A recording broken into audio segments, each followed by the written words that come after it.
Police commissioner द्वारा एक अभियान चलाया जा रहा है। अगर सूरत में किसी भी जगह कोई दुर्घटना होती है और कोई परिवार व्यक्ति की जान बचाने के लिए आगे आता है और उसे अस्पताल पहुंचाता है, तो सरकार उस व्यक्ति को 25,000 रुपये का इनाम देगी, जिसकी जान बच जाती है। ताज़ा खबर देखने के लिए देखते रहे स्टार न्यूज नेटवर्क। जय हिंद, जय भारत।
જેટલી એમ્બ્યુલન્સ હું જોઉં છું, 5 સુપરવાઇઝર છે ને 500 જેટલો સ્ટાફ છે મારો મનસીનો અને બીજા પ્રોજેક્ટ.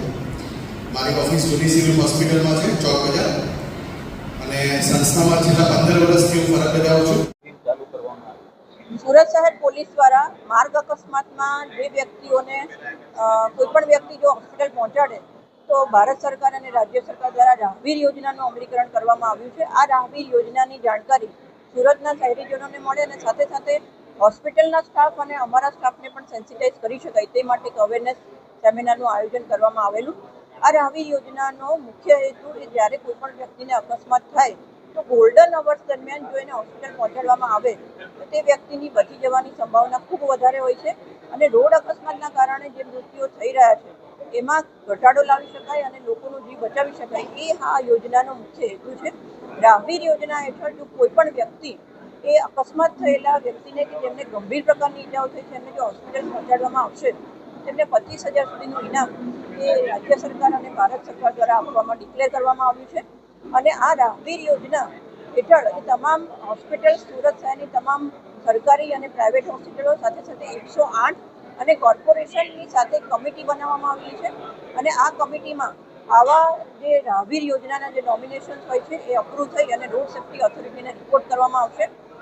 અને સામાન્ય નાગરિકોને એવું બિલકુલ ગભરાવાની જરૂર નથી કે એમનું કોઈ પણ સ્ટેટમેન્ટ લેવા માટે એમને અથવા તો પોલીસ દ્વારા કોઈ પણ પૂછપરછ કરવામાં આવશે. એમની કોઈ પણ પૂછપરછ કોઈ પણ જગ્યાએ કરવામાં આવશે નહીં અને એ જો સરળતાથી હોસ્પિટલ સુધી 108ને જાણ કરીને જો આવી ગંભીર ઈજાઓ પામેલ વ્યક્તિને હોસ્પિટલ પહોંચાડશે તો હવે નક્કી કરેલી જે રકમ છે 25,000ની એ એમને એમના અકાઉન્ટમાં સબમિટ કરવામાં આવશે.